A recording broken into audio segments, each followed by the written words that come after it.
30 বছর 50 বছর ধরে মানুষদেরকে আল্লাহর কথা বলে বেড়াচ্ছে, কবি ইধার কবি উধার, কখনো এদিকে কখনো সেদিকে, কবি জমি পর কবি আরশ পর, কবি দর বদর, কখনো নিচে কখনো উপরে, কখনো দুয়ারে দুয়ারে। এখানে ওয়াজ হবে, বয়ান হবে, এটা তো চেয়ারম্যান সাহেবও ভাবেন। আল্লাহর দয়ায় মনে হইছে ওনার যে এখানে একটা নামাজের জায়গা করবে। এই মাদ্রাসা আপনারা জানেন, জনাব হযরত মাওলানা ইয়াসিন জাফরি তিনি মুহতামিম, মাদ্রাসার প্রথম দিন থেকে নিয়মিত মাদ্রাসার সুখ দুঃখ ভালো মন্দ যাবতীয় বিষয় আলহামদুলিল্লাহ আমি জানি। আমার সাথে মশওয়ারা করে, বলে। কাছাকাছি কয়েকটা মাদ্রাসাই আমরা চেষ্টা করি খোঁজ খবর রাখতে, এর মধ্যে এটা একটা অন্যতম মাদ্রাসা। তো এই মাদ্রাসা আজকে এখানেই বয়ান হচ্ছে, কখনো নিচে কখনো উপরে, কবি দর বদর, কখনো দুয়ারে দুয়ারে, দুয়ারে দুয়ারে, ডোর টু ডোর। আল্লামা ইকবাল বলছে এরপরে যে মুঝে কোই ঘর নেই, আমার কোনো ঘর নাই। অর্থাৎ যিনি দায়ী হয়, আল্লাহর পথে যিনি ডাকে, তিনি এমন হয় যে কখনো এদিকে কখনো সেদিকে, কখনো নিচে কখনো উপরে, কখনো দুয়ারে দুয়ারে। মনে মনে ভাবে যে মুঝে কোই ঘর নেই, আমার কোনো ঘর নেই, আমি আল্লাহর কথা বলবো, বলেই বেড়াবো, এই আমাদের জিন্দগি। কোরআনুল কারীমের মধ্যে আছে, সূরা ইউসুফের মধ্যে আল্লাহ তাআলা আমাদের প্রিয় নবী সাল্লাল্লাহু আলাইহি ওয়াসাল্লামকে বলছেন, সূরা ইউসুফের শেষ দিকে আছে, দয়া করে মোবাইল হাতে ধরবেন না। মোবাইলে হাতে যাদের মোবাইল, এটা পকেটে ঢুকান, মেহেরবানি করে হাতে ধরে রাখবেন না মোবাইল। এরকম হাতে ধরে ভিডিও করবেন না, রেকর্ডও করবেন অনুগ্রহপূর্বক। এই স্ট্যান্ড ছাড়া বাকিরা পকেটে ঢুকান না, দেখবেন ফায়দা হবে। মনোযোগ দিয়া দিল দিয়া শুনেন। মোবাইলে লক্ষ লক্ষ ওয়াজ, কোটি কোটি ওয়াজ, বুঝেন না? মোবাইলের মধ্যে আছে হাজার হাজার বক্তা, শিক্ষার্থী আছে মোবাইল। এই জন্য জিন্দিগি বদলে। মাহমুদ ভাই শেষ পর্যন্ত আইসি, আমিও ভাবছি যে উনি আসবো, না না মানে ভিতরে আইব, হিরা বলছে এনে আসেন এনে। তো কারণ আমার শ্বশুরবাড়ির মানুষ, উনি যদি বাহিরে বসে আমার, এই জন্যই তো মাশাআল্লাহ। তো বলতেছিলাম, চোখের দিকে চোখ রাইখা, দিলের দিকে দিল রেখে শুনলে খুব ফায়দা, কিছুটা হলেও অনুভূতি জাগে, বিবেক জাগে। দেখেন, একদিনে এক বেলা এক বলাতে কেউ জুনায়েদ বাগদাদি হবে না, বায়েজিদ বুস্তামি হয়ে যাবে না, কিন্তু শুনতে শুনতে নজরের বরকত, কলিজার বরকত, এই মহব্বত আসা যাওয়া করতে করতে, এই স্রোত জোয়ার ভাটা আসতে যাইতে একদিন আপনার দিলে আমার দিলে আল্লাহর মহব্বত চালু হয়েছে।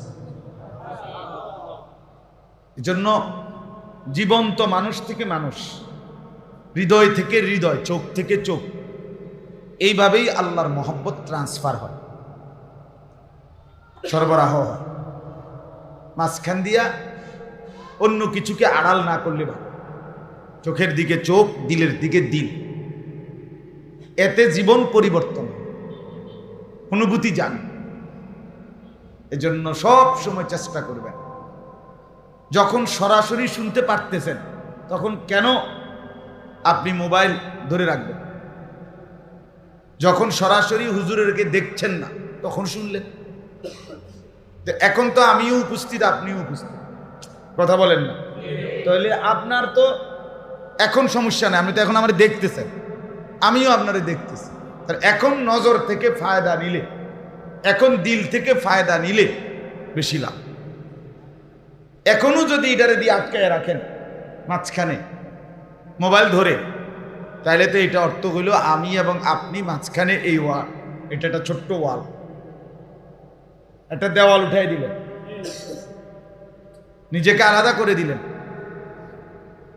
এই জন্য দয়া করে সব সময় ওলামায়ে কেরামের কথা শুনবার সময় চোখের দিকে চোখ রেখে, দিল উপস্থিত রেখে, কান খুলে, চোখ মেলে, পুরা দেহ মনকে শরীরে উপস্থিত রেখে শুনলে আল্লাহ কোরআনুল কারীমে বলছেন, ইন্না ফি যালিকা লাযিকরা লিমান কানা লাহু কলবুন আও আলকাস সামআ ওয়া হুয়া শাহীদ। অর্থ হলো, নিশ্চয়ই এই কোরআনের মধ্যে নসিহত রয়েছে, উপদেশ রয়েছে তাদের জন্য যাদের দিল, কান এবং নিজের সশরীরে উপস্থিতি এই তিনটা একত্র হয়েছে। আল্লাহ বলেন ওই ব্যক্তির জন্য কোরআনের মধ্যে উপদেশ, নসিহত আছেই আছে, আছেই আছে। দিলও খোলা, কানও খোলা, চোখ সহ নিজে উপস্থিত, সশরীরে উপস্থিত, অহুয়া শাহীদ, মানে সে উপস্থিত। এই তিনটা আমার খুলনার হজরত আরিফ বিল্লাহ হজরত মাওলানা মুফতি নুরুল আমিন সাহেব হজরত বলেন যে কান, চোখ, দিল এই তিনটা যে একত্র করে আল্লাহর কথা তার জিন্দেগিতে পরিবর্তন আনে, জীবন বদলে দেয়, বদলে দেয়। এই জন্য গাফিল না হওয়া, গাফিল না, আল্লাহর কথা শুনতে ন্যূনতম গাফিল না। আল্লাহ তাআলা কোরআনুল কারীমে বলছেন, ওয়ালা তাকুম মিনাল গাফিলিন, আমার বান্দা গাফিল হইও না। নবীজিকে বলছেন, বন্ধু আপনি গাফিল হবেন না, গাফিল হবেন। ওয়ালা তুতি মান আগফালনা কলবাহু আন যিকরি, আল্লাহ বলছে বন্ধু যাদের অন্তর আমি আল্লাহর জিকির, আমার স্মরণ থেকে গাফেল, আপনি তাদের অনুসরণ করবেন না, তার লগে হাঁটবেনও না। যা তোর লগে হাঁটতে না বেটা, তোর লগে হাঁটতাম, কিন্তু আল্লাহর নামতে 3টা ঘন্টায় তোর মুখে একটা বার খোদার নাম বের হয় না, তুই ডাকাইতের লগে হাঁটতে পারবি না, তোর লগে বইতাম। আল্লাহ তাআলা বলছে, এটা ভাবেন যে কি মুসলমান তুই বেটা, কি প্লাস্টিক। 3টা ঘন্টা হয়ে গেল, 4টা ঘন্টা হয়ে গেল, 2টা ঘন্টা গেল গা, তোর মুখ দিয়া বেটা একটা বার আল্লাহর নামই উচ্চারণ হইল না। তুই কি মানুষটা প্লাস্টিক বেটা? আল্লাহ বলছে, ওয়ালা তুতি মান আগফালনা কলবাহু আন যিকরিনা, যার অন্তর আমি আল্লাহর জিকির থেকে গাফেল, বন্ধু আপনি তাকে অনুসরণ করবেন না।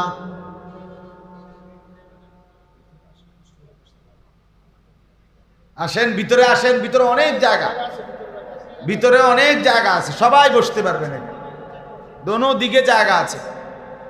ও বৃষ্টি নামতেছে, আচ্ছা মাশাআল্লাহ,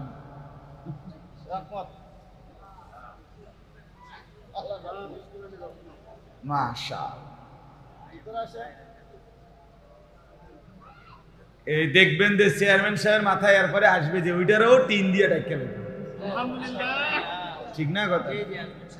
আসবে বেটা, চেয়ারম্যান না বেটা, কি জনগণ নেই। ইনশাআল্লাহ আল্লাহ আপনি তৌফিক দান করেন। আমার তো এখানে বসে একেবারে দিলের থেকে বলতেছে, কাউরে খুশি করার জন্য, দিল থেকে বলতেছে। আমার বৈশাই মনে হয়েছে যে এখানে প্রতি মাসে ইসলাহি মজলিস হওয়া দরকার। আর এটা সুন্দর করে শেড দিয়ে বা কিছু দিয়ে যদি ঢাইকা দেওয়া হয় তো আল্লাহর বান্দারা এখানে বসবে, হযরত আসবেন, শায়েখ বয়ান করবেন, আমরা আসবো, আরো বুজুর্গ ওলামায়ে কেরাম আসবেন ইনশাআল্লাহ। আল্লাহ চাইলে অসম্ভব না। ও তুমি এদিকে যাও, এই সাইডে যাও, এই সাইডে জায়গা আছে ভাই, ইন্দে আইও। আরে জোয়ান মানুষ ওই দিক দিয়ে যাও না তুমি, আরো দুই জোবায়ের কাকা তুমি ওনে যাও, যাও। ছোট ভাই তুমিও যাও, এই সাইডে যাও, এই সাইডে জায়গা আছে ওই কোনা। মানে জোয়ান বয়সী ছেলে তোমরা একটু যাও, তাহলে জায়গাটা খালি হলো। মাশাআল্লাহ। তো ওয়াত্তাবা হাওয়াহু, আল্লাহ তাআলা বলেন বন্ধু যে সব ব্যাপারে মনের ইচ্ছা মতো চলে। এরম করো আমার ইচ্ছা, হাঁটতেছো কেন এখন আমার ইচ্ছা, তুমি যে দাঁড়ায় দাঁড়ায় সিগারেট খাও কি ব্যাপার আমার ইচ্ছা, কি ব্যাপার তুমি যে রাস্তার পাশে দাঁড়াইয়া পেশাব করতেছো আপনার অসুবিধা কি, আমার পেশাবে তো আমি করব না, আপনি করবেন, এই যে আমার ইচ্ছা, মানে খামখেয়ালি। আল্লাহ বলেন বন্ধু এমন মানুষের সাথে চলবেন, নবীজিকে নিষেধ করছে যে সব ব্যাপারে খামখেয়ালি, মনের চাহিদার অনুসারী। এরপরে কি বলছেন, ওয়াকানা আমরুহু ফুরুতা, যার সব ব্যাপার কাজ কর্ম চলাফেরা সীমালঙ্ঘন, বাড়াবাড়ি। গুনাহ তো শুধু করে না, গুনাহ নিয়ে মাতবরি করে, গুনাহ নিয়ে কি করে, অহংকারী অহংকারী করে, অহংকারী করে, বড়াই করে। বুঝেন, আমি চুরি করুম, আমি 100 বার করুম, আপনার সমস্যা কি? এটা বাড়াবাড়ি কথা না। আমি এভাবে চলবো, আপনার সমস্যা কি? নিয়ে বাড়াবাড়ি। আল্লাহ বলেন এমন মানুষের সাথে চলবেন। তো যাই হোক, আমার প্রতিদিনকার যাই কথা বলি, প্রত্যেক বয়ানের প্রথম 2-4-10 মিনিট এই মনোযোগের জন্য আমি এটা বলি, এটা আমার রুটিন ওয়ার্ক। প্রতিদিন বলি, একদম প্রতিদিন, প্রত্যেক বয়ান। আমার এটা দিলের তামান্না যে শ্রোতা মনোযোগ যখন আকর্ষণ হয়, শ্রোতা যখন মনোযোগী হয়, তখন অল্প কথায় ফায়দা লাভ। আল্লাহ নবী সাল্লাল্লাহু আলাইহি ওয়াসাল্লাম বলেন কিছু মানুষের দিল আছে, নবীজি বলছে, যারা তাদের অন্তরটাকে কলস উল্টাইয়া রাখার মতো উল্টাইয়া রাখছে। কালকুজে মিরবাদা, দিলটা উল্টাইয়া দিছে। কলস যদি উল্টাইয়া রাখে, বালতি যদি উল্টাইয়া রাখে, এবার যদি আটলান্টিক মহাসাগরের পানিও এটার মধ্যে ঢালে, তো কলস পুড়বে তো? বালতি পুড়বে তো? কেন?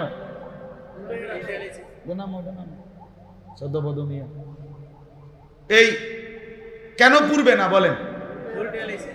তাহলে পানির সমস্যা না বালতির সমস্যা? পানি তো ঢালছিল খুব, পানি তো এক সাগর পানি দিছিল, কিন্তু তুমি তো কলস কি করে রাখছো? ওলামায়ে কেরাম তো তোমাকে বলেই গেছে, বলেই গেছে। কখনো জুমার দিন, কখনো ওয়াজে, কখনো মাহফিলে, কখনো খানকায়, কখনো দাওয়াত ও তাবলীগে, কতভাবে তোমার কাছে আল্লাহর কথা বলছিল, তুমি নাফরমান, কলজা উল্টায় রাখছো, দিল উল্টাইয়া রাখছো। তুমি সিদ্ধান্তই নিয়েছো শুনবো না, তুমি সিদ্ধান্তই নিয়েছো আমি শুনবো না, তুমি তো দিল উল্টায় রাখছো। ওলামায়ে কেরাম তো বলছিল, কে আছে এরকম যার কানে আল্লাহর হুকুম একবার না 1000 বার পৌঁছে নাই? এমন মুসলমান কয়জন? শত শতবার আল্লাহর কথা পৌঁছে, কিন্তু পাত্তা দিছেন। কোরআনুল কারীমে আছে সূরা মুলকের মধ্যে,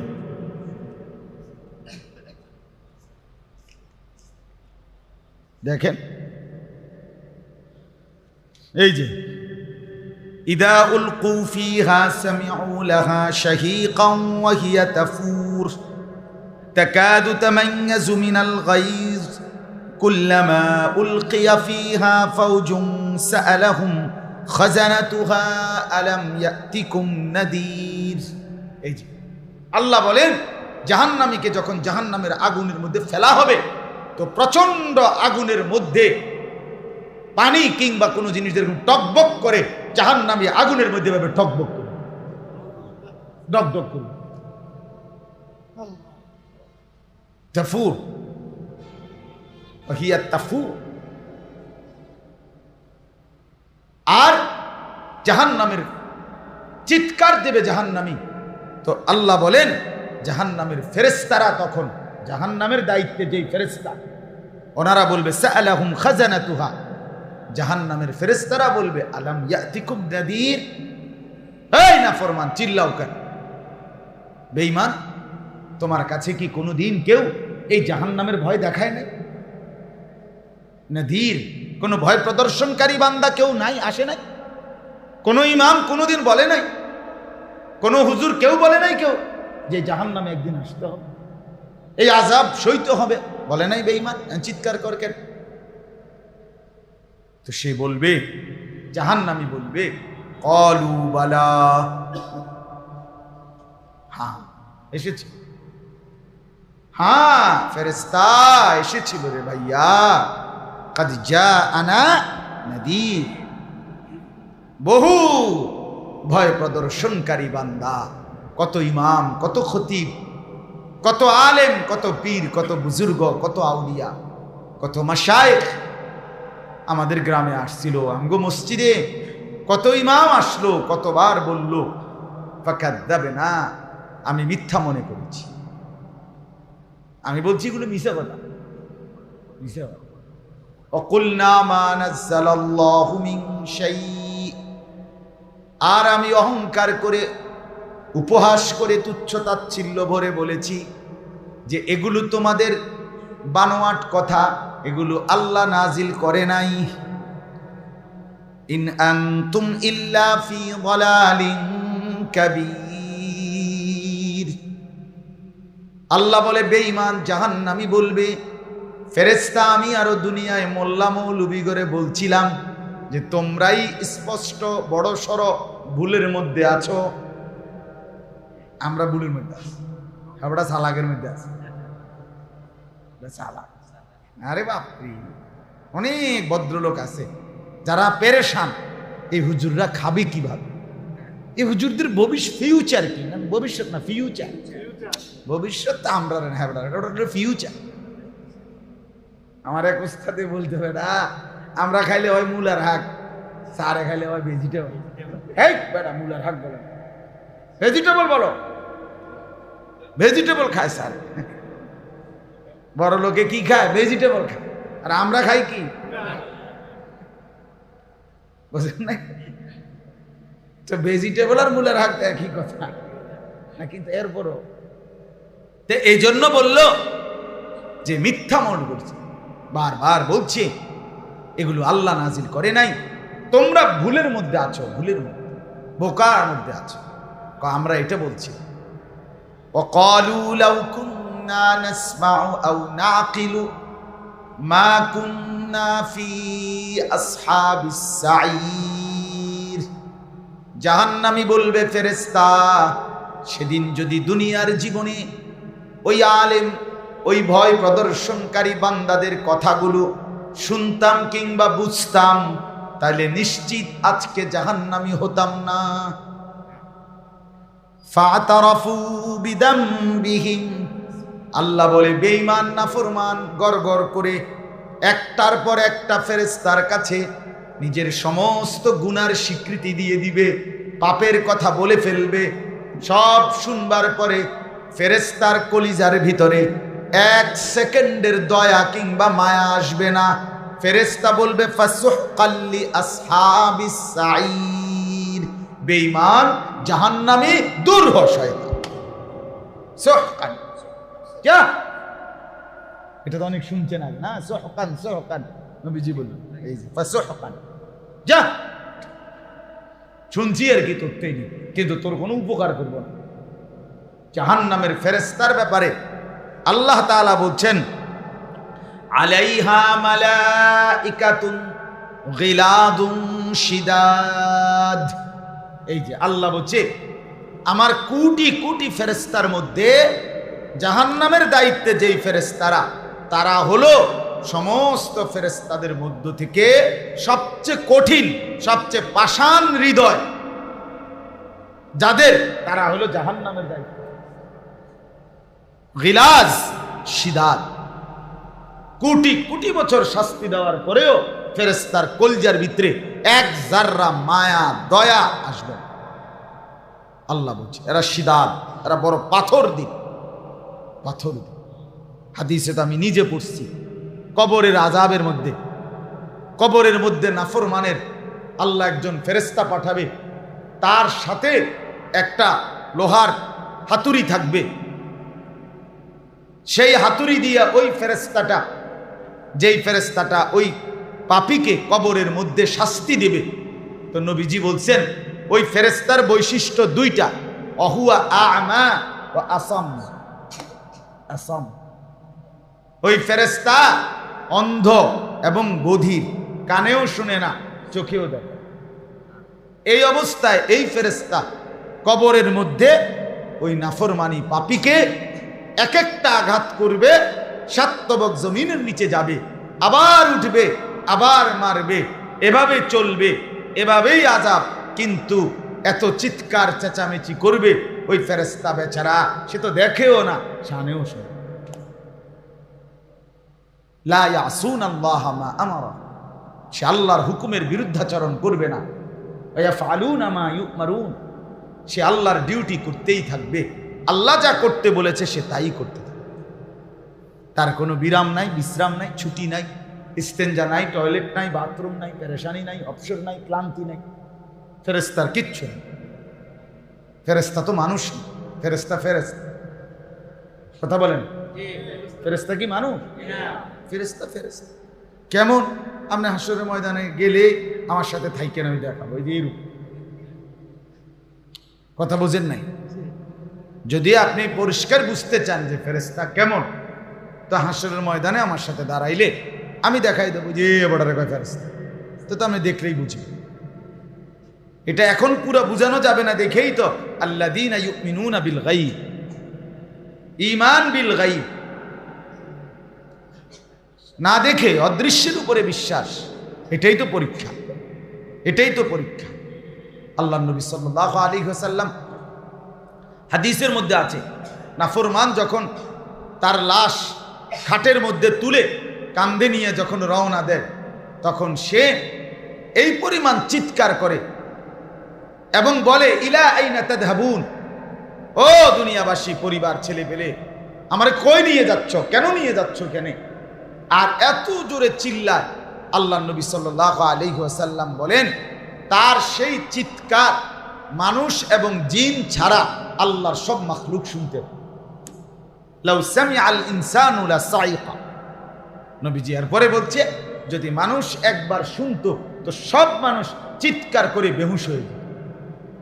আরেক হাদিসে আছে, যদি একবার মানুষ পাপীর লাশের আওয়াজ, চিৎকার শুনতো দাফনের আগে, তাহলে পৃথিবীর কোনো মানুষ কোনো মানুষের লাশ আর খাটের মধ্যে কাঁধে নিত না, কবরস্থানে আর দাফন করত না, রাস্তাঘাটেই পড়ে থাকতো মানুষের লাশ, কুকুর আর বিড়াল, কুকুর আর প্রাণী মানুষের পচা লাশ টেনে হিচড়ে ছিঁড়ে ভিড়ে খাইত। ভয়ে কেউ কাঁধে নিত না। যদি চিৎকার মারে, কথা বোঝেন নাই, যদি চিৎকার মারে লাশটা কান্দের মধ্যে লইলে যদি চিৎকার দেয়, যে চিৎকার একবার শুনছি সেটা যদি আরেকবার দেয়,